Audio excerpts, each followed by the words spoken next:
नमस्कार। कार्यक्रम मलकधारमा यहाँलाई हार्दिक स्वागत गर्दछौँ। मध्य वर्षातमा संविधान बनाउन जनप्रतिनिधिहरू जिल्लामा सुझाव सङ्कलन सिद्ध्याएर राजधानी फर्कन थालेका छन्। लामो प्रतीक्षापछि बन्न लागेको संविधानका लागि सुझाव दिन किसानहरू धान रोप्नै छाडेर व्यापक रूपमा सहभागिता जनाए। उनीहरूको एउटै तर्क थियो, एक युगमा एकपटक आउने यो महान अभियानमा सहभागिता जनाउनु हाम्रो लागि पनि अहोभाग्य नै हो। आखिर छोटो समयमा सङ्कलित सुझाव नयाँ बन्ने संविधानमा समावेश होलान् या नहोलान् त्यो प्रश्न अनुत्तरित नै छ। के दलहरूले भने चाहिँ श्रावण मसान्तसम्म संविधान जारी होला त? आज हामी यी र यस्तै विषयमा तयार पारिएको विशेष रिपोर्ट लिएर उपस्थित भएका छौँ। अब लागौँ आजको प्रस्तुतितर्फ।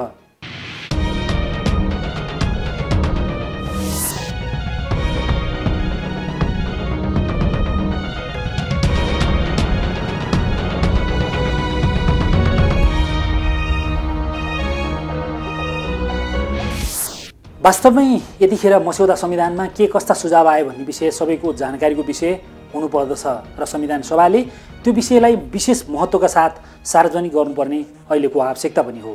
त्यसैले पछिल्लो समय आएको सुझावलाई हेर्ने हो भने सङ्घीयता, सीमाङ्कन, नामाङ्कन, नागरिकता र वडादेखि केन्द्रीय कार्यकारी प्रधानमन्त्रीसम्म निर्वाचित हुनुपर्ने विषयवस्तु आएका छन्। कुनै पनि मुलुकका लागि लोकतान्त्रिक संविधान राजनीतिक दस्तावेज नै हो। 16 बुँदे सहमतिमा उल्लेख विषयभन्दा फरक सुझाव आएपछि 4 दलसँग आबद्ध नेताहरू एकपटक झस्किएका छन्।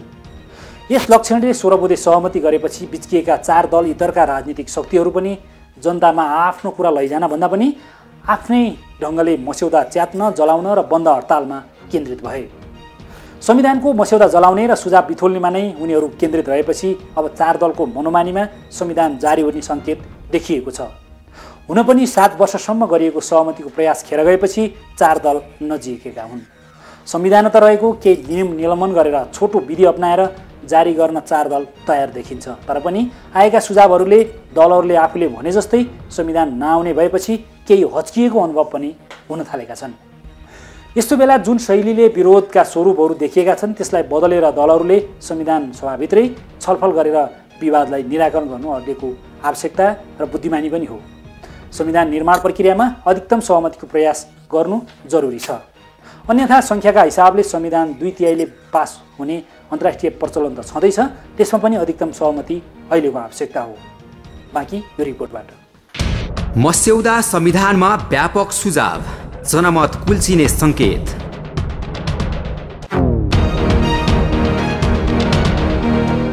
साउनको 4 र 5 गते जनताबीच पुर्याइएको संविधानको मस्यौदा। साउनको 4 र 5 गते जनताबीच पुर्याइएको संविधानको मस्यौदामा उल्लेख भएको धर्मनिरपेक्षता, प्रदेशहरूको नामाङ्कन, सीमाङ्कन, प्रदेशको सङ्ख्या, नेताको शैक्षिक योग्यता, थ्रेसहोल्ड, नागरिकता, प्रत्यक्ष निर्वाचन मार्फत कार्यकारी प्रधानमन्त्रीदेखि वडा अध्यक्षसम्मको चयन जस्ता सवालमा यतिखेर सम्मति र विमतिको जोरदार आवाज उठेको छ। आफ्नो अधिकारको सुनिश्चितता भविष्य र वर्तमान पनि संविधानमा प्रतिबिम्बित होस् भन्ने जनआवाज मुखरित भइरहेको छ। हिन्दू राष्ट्र हुनु पर्यो, हिन्दू राष्ट्र भयो भने हाम्रो यो विश्वको एउटै धर्मनिरपेक्षता भन्ने शब्द हिन्दू राष्ट्र कायम हुनुपर्छ। अर्को नम्बर 2 मा चाहिने हाम्रो राष्ट्रिय पोसाक दौरा सुरुवाल टोपी हुनुपर्छ र अर्को तेस्रोमा चाहिने राष्ट्रिय भाषा सबैले बुझ्ने, अरू भाषालाई सम्मान गर्दै राष्ट्रिय भाषा चाहिँ नेपाली नै हुनुपर्छ। धर्मनिरपेक्ष हटाएर हिन्दू राष्ट्र नेपाल हुनुपर्छ भन्ने लगभग हलमा बसेका 85% जनताहरूले उठाउनु भएको छ। 8वटा भन्ने चाहिँ हल्ला आइरहेको छ। 4वटा मात्रै भए पनि नेपाललाई चाहिँ काफी पुग्छ। जुन विवादमा नआओस् भन्ने मेरो आफ्नो धारणा रहेको छ। राणा प्रदेश, फेवा प्रदेश, बुद्ध प्रदेश र सगरमाथा प्रदेश नेपाल बुद्धिजीवीहरूको थलोको रूपमा विकसित होस् भन्ने मेरो आफ्नो धारणा। न्यायको पक्षमा अनि यो स्थानीय निकायको जुन कुराहरू छ त्यो अलिकति नमिलिरहेको अवस्था छ। त्यसपछि यो अगाडिको के भन्छ यो प्रस्तावना नै अलि लामो अवैज्ञानिक भद्दा छ। यसलाई छुट्याएर जनताले बुझ्ने सरल शब्दमा यी कुराहरू राख्नुपर्छ। यी बुदा प्रत्यक्ष जनताबाट मुखरित भएका बुदाहरू हुन्, ती कम महत्त्वका छैनन्। संविधान कुनै एक वर्ग, लिङ्ग, जात-जाति वा क्षेत्रको मात्रै दस्तावेज होइन। यसकारण पनि यसमा बढी भन्दा बढी नागरिकको आवाज प्रतिध्वनित हुनुपर्छ। अन्यथा त्यस्तो संविधान जनताद्वारा अस्वीकृत हुन सक्दछ। संविधान प्राविधिक रूपमा 2/3 पारित गर्ने भन्ने कुरा त्यो केवल लिगल कुरा मात्रै हो। लिगल कुरा हो। त्यसले लिगालिटी चाहिँ मिट गर्छ, म एग्री गर्छु। त जनताको बिना समर्थन जारी गर्ने संविधानले लेजिटिमेसी प्राप्त गर्न सक्दैन। संविधान सभाबाट बन्ने संविधानमा दुईटै चिज अनिवार्य चाहिन्छ। अपमान्य हो नि 297 को धारा।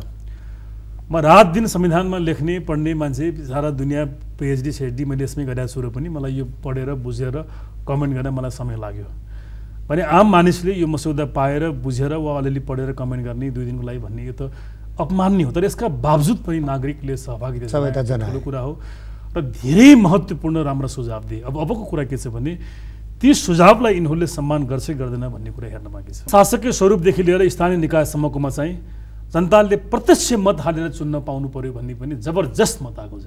चाहे त्यो प्रधानमन्त्री होस्, चाहे राष्ट्रपति होस्, चाहे वडाध्यक्ष कुरा होस्। यहाँ त वडाध्यक्षसम्म पनि यहाँ यो आएको छ। धेरै जनताले चुन्न नपाउने व्यवस्था गरिएको छ। त्यसैले कमजोर स्थानीय निकाय हामीले खोजेको होइन, बलियो स्थानीय निकाय खोजेको भन्ने जबरजस्त मत आएको छ। अब हेर्न बाँकी छ के गर्छन्। तेस्रो, यी नेता पदाधिकारीहरूका न्यूनतम शैक्षिक योग्यता तोक्नुपर्छ भन्ने खालको कुरा आएको छ। तेस्रो कुरा चाहिँ।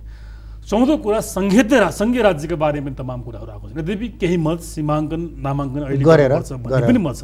त्यसमा मेरो आफ्ना केही कुराहरू होला नि त्यहाँ। त्यसैले यी 3-4वटा मतहरू यो संविधानमा जबरजस्त रूपमा नागरिककोबाट आएको कुरा हो। अब हेर्न के बाँकी छ भने अब यदि यो नाटक होइन भने त यो जनमतको कदर गर्नु पर्यो। कदर गरिँदैन भने त मलाई लाग्छ यो प्रक्रिया अगाडि बढ्ने संविधान देखिँदैन र यो मतलाई उहाँहरूले अत्यन्त खुल्ला पारदर्शी रूपमा सार्वजनिक गर्ने हिम्मत गर्नु पर्यो। यति मत हामीले प्राप्त गर्यौँ भनेर अनि त्यो मतलाई उहाँहरूले वैज्ञानिक ढङ्गले प्रोसेसिङ गर्नु पर्यो। त्यसको पनि रिजल्ट फाइन्डिङ उहाँहरूले दिनु पर्यो। जनताको यो मतलाई हामीले चाहिँ संविधानमा सम्बोधन गर्यौँ भन्नु पर्यो। म मान्छु सबै मत सम्बोधन हुन सम्भव छैन, कतिपय अव्यावहारिक मतहरू पनि होलान्। त्यसलाई हेर्ने जो छुट उहाँहरूसँग छ। तर हुन सक्ने देशको हितमा भएका मतदाता उहाँहरूले मान्नु पर्यो। 7 वर्षमा नबनेको संविधान दलहरूमा एकाएक देखा परेको चासोले छोटो बाटो प्रयोग गरेर बनाउने प्रयासमा जनमतलाई कसरी समावेश गर्ने भन्नेमा अन्यल उत्पन्न भएको छ। 16 बुँदे गरेर संविधान निर्माणमा जुटेका 4 दलले गरेको सम्झौता भन्दा सुझावमा फरक जनमत देखिएपछि कसरी मस्यौदालाई अन्तिम रूप दिने भन्नेमा ध्रुवीकरण देखा परेको छ। संविधान निर्माणमा एकजुट भएका दलहरू बीच नै जनमत आएका विषयमा फरक विचार आउन थालेपछि संविधान निर्माणमा सुस्तता आउने आशंका उत्पन्न भएको छ। मस्यौदामा आवश्यक हेरफेर हुन्छ भन्ने कुरा त ठुलो कुरै भएन नि। हेरफेर गर्नलाई त सुझाव सङ्कलन गर्यो। 16 बुँदे सङ्कटमा 16 बुँदेमा संशोधन यो उछाल्ने खालका कुरा मात्रै हुन्। 16 बुँदेसँग अहिले संविधान निर्माणमा न जनतामा प्रश्न गयो न जनताले सुझाव दिए। मस्यौदा गयो, मस्यौदामा सुझाव दिए, आफ्ना खालका कुराहरू गरे। अब मस्यौदामा समर्थन धेरैले गरेनन् भन्ने खुब हल्ला छ। अहिले हामीले सीमाङ्कन अध्ययन अनुसन्धान गरेर देश विदेशको पनि अनुभवहरू लिएर हाम्रो आर्थिक उन्नति कसरी हुन सक्छ, हाम्रो सामाजिक प्रबन्धहरू कस्ता छन्, सामाजिक अनुकूलता कस्तो हुन्छ, जनताले राज्यबाट प्राप्त गर्नुपर्ने सेवा सुविधा सुरक्षा हक अधिकारको प्रयोग जस्ता कुराहरूका लागि अनुकूलता कस्तो हुन्छ, शासनमा नीति निर्माणमा जनताको संलग्नता सहभागिता र निर्णायकता कति वृद्धि गर्न सकिन्छ, कसरी गयो भने जस्ता कुराहरू नै यसका निर्णायक कुरा। मस्यौदा अध्ययन नै नगरिकन जनताले जसरी आफ्नो सरकारका विषयमा राय दिए यो निकै महत्त्वपूर्ण छ। जिल्लामा लिएको बाहेक फोन, फ्याक्स र टेलिफोनबाट मात्रै करिब 30,000 राय सङ्कलन भएका छन्। अधिकांश राय धर्मनिरपेक्ष नेपाल विरुद्ध छन् भने नामाङ्कन सीमाङ्कन सहितको संघीयता हुनुपर्ने, वडादेखि प्रधानमन्त्रीसम्म प्रत्यक्ष निर्वाचित हुनुपर्ने लगायत रहेका छन्। राय सङ्कलनका क्रममा बन्देजका जिल्लामा देखा परेको आक्रोश र बहिष्कारले केही हदसम्म भए पनि अवरोध उत्पन्न भए। करिब 1 दर्जन नेताहरूको बीच पहल र सहकार्यमा तयार भएको मस्यौदा संविधान केवल नाम मात्रको रहेको टिप्पणी विज्ञहरूले गरेका छन्। संविधानको मस्यौदामा यतिसम्म गल्तीहरू रहेका छन् कि खारेज भएको अन्तरिम संविधान थुप्रै स्थानहरूमा प्रयोगमा आउने जस्ता कुरा परेका छन्। त्यो केवल मस्यौदा गर्ने नेताहरूको लापरवाहीको पराकाष्ठा देखिन्छ। यो संविधानको अन्तिम धारा 297 खारेजी भन्ने हेडिङ लेखेर नेपालको अन्तिम संविधान 2063 खारेज गरिएको छ भनेर भनियो। त्यो ठिक छ, नयाँ संविधान जारी भएपछि यो खारेज स्वतः हुने नै भइहाल्यो। बहुत ठिक कुरा। तर हेर्नुहोस्, यो संविधानको सङ्क्रमणकालीन व्यवस्था भने 286 बाट सुरु हुन्छ। यहाँ के लेखिएको छ भने यो राष्ट्रपतिको निर्वाचन, प्रधानमन्त्रीको निर्वाचन चाहिँ अन्तरिम संविधान बमोजिम गरिने छ भन्ने चाहिँ उल्लेख भइरहेको छ। 288 को धारा 3 ले के भन्छ भने मन्त्री परिषदको गठन सम्बन्धी व्यवस्था नेपालको अन्तरिम संविधान 2063 बमोजिम हुनेछ भनेर भन्छ। यति पनि ध्यान जाँदैन। 601 को संख्यामा रहेका कतिपय सभासदहरूले यो संविधानको मस्यौदा राम्ररी अध्ययन नै गर्न नपाएको सुझाव सङ्कलनका क्रममा उनीहरूले व्यक्त गरेको अभिव्यक्तिबाट थाहा हुन्छ। संविधान सभाबाट बिना बहस तिनको अनुमोदनलाई नै पर्याप्त प्रक्रिया मानिएकोमा अहिले जनताले चुनौती दिन थालेको अवस्था छ।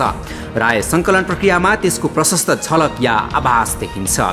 मस्यौदा संविधानमा देखिएका केही कुराहरू हेर्दा लाग्छ उनीहरू लोकतन्त्रको पक्षमा होइन, निरङ्कुश तन्त्र हाबी गराउने कोसिसमा रहेका छन्।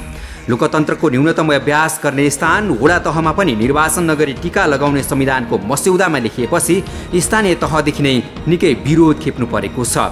गाउँ नगर समिति गठनमा वडा अध्यक्ष 4 जना प्रतिनिधि छनौट गर्ने भने रहेछ, होल 90 जनाले छनौट गर्ने। त्यस्तो नि कहीँ हुन्छ? एउटा वडाको अर्को वडाकाले अध्यक्ष चयन गरेर हुन्छ। जाति भाषा र धर्मका आधारमा नगरिकन भौगोलिक आधारमा उत्तर दक्षिण जोडिने गरी वर्तमान संविधानले नै गर्नुपर्छ र वर्तमान 5 विकास क्षेत्रलाई नै 5 प्रदेश तथा काठमाडौँ, ललितपुर र भक्तपुरलाई मिलाएर केन्द्रशासित प्रदेश निर्माण गर्दै प्रदेशको नामाकरण हिमाल, नदी, ताल जस्ता साझा प्राकृतिक सम्पदाको आधारमा गर्नुपर्छ। कुनै पनि प्रकारको जातीय अग्राधिकार, आत्मनिर्णयको अधिकार र कुनै पनि किसिमको स्वायत्तता र विशेष क्षेत्रको व्यवस्था गर्नु हुँदैन। श्रमिक र कर्मचारीहरूको हक अधिकारको सुरक्षित हुनुपर्छ भन्ने ठाउँमा अहिले श्रमिक मात्रै राखिएको छ र कर्मचारीहरू छुटाएको छ।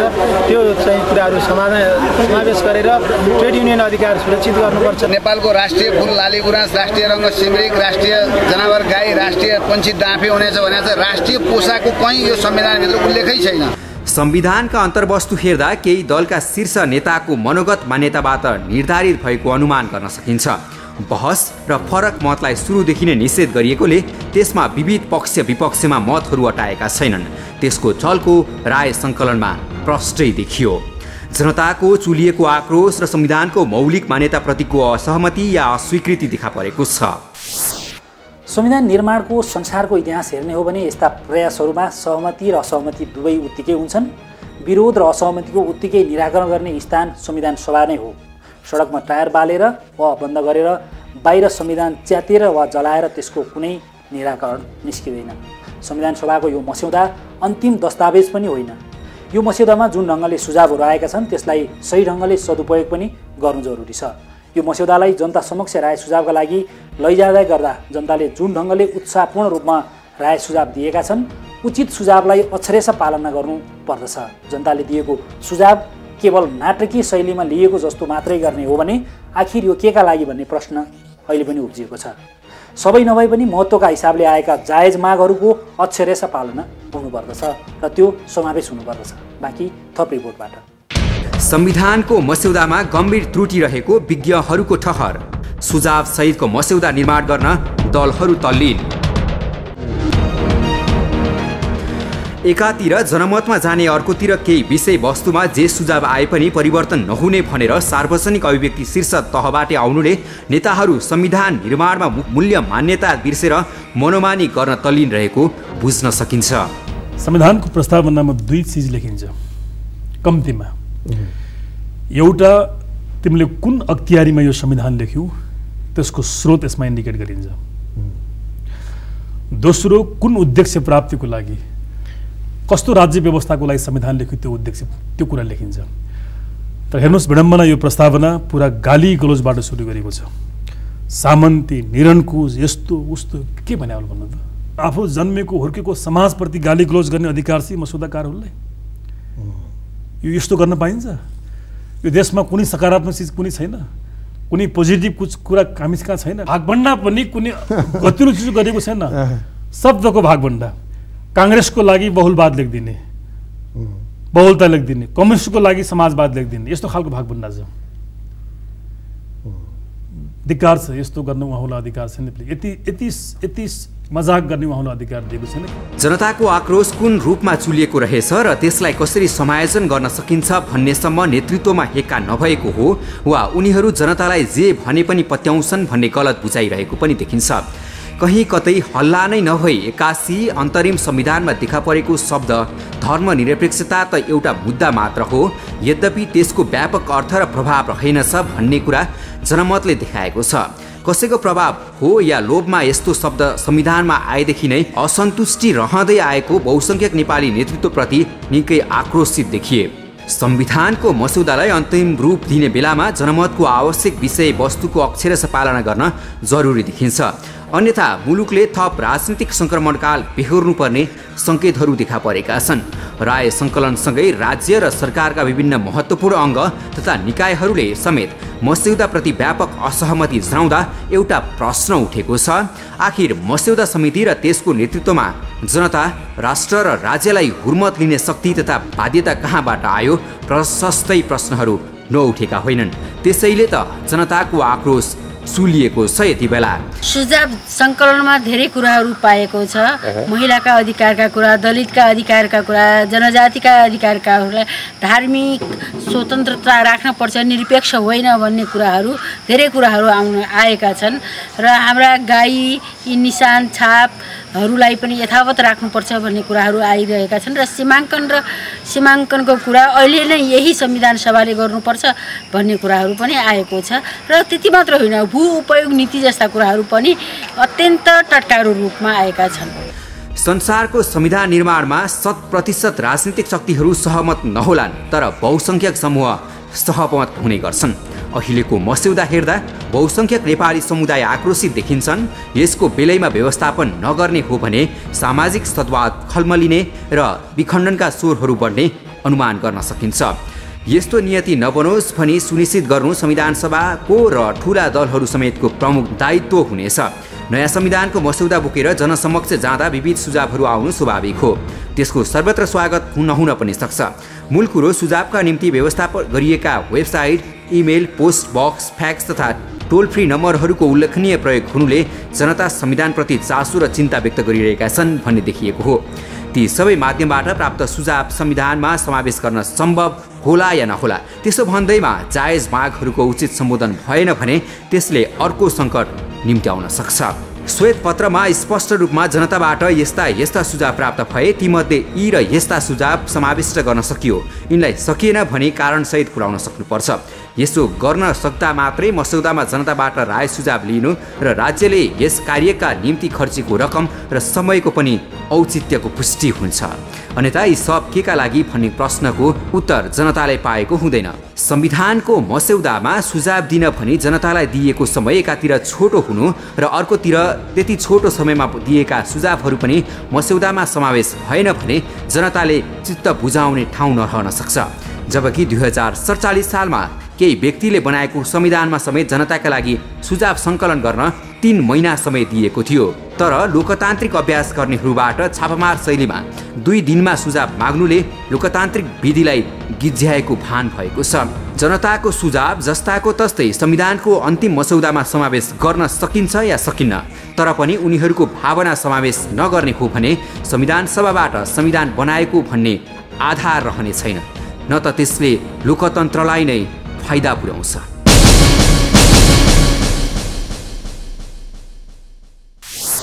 राजनीतिक दलहरू सुझाव सङ्कलन गरेर काठमाडौँ फर्किएपछि एउटा तरङ्ग उत्पन्न भएको छ। त्यो तरङ्ग हो सुझावमा आएका सबै वस्तु कसरी समेटिने। वर्षौँदेखिको संविधान पाउने नेपाली जनताको आशाले पूर्णता पाउँदै गएको छ। संविधान सभामा सङ्ख्याको मातमा संविधान लाज्न खोज्ने 4 दलका शीर्ष नेताहरूले कसैलाई पनि बाइपास गरेर जानु हुँदैन, सबैलाई समेटेर लैजानु अहिलेको अर्को मुख्य चुनौती पनि हो। सदनलाई पूर्ण अवज्ञा गरी सडकबाट राजनीति प्रभावित हुने अवस्था पनि दिनु हुँदैन। यसको पहिलो शर्त हो निषेधको राजनीतिको अन्त्य र मुलुकभित्रै विविध शक्तिहरूबीच सहमतिमा आधारित सहकार्य। संविधान सभाबाट संविधान निर्माण गर्ने कार्य जटिलतम प्रक्रिया पनि हो, सहज र सजिलो हुने छैन। तर पनि निषेधको राजनीति गरेर वा कसैको विचार नसुनेर होइन, सबैको विचार सुनेर बढीभन्दा बढी सहमतिमा संविधान जारी गर्नु अहिलेको पहिलो आवश्यकता पनि हो।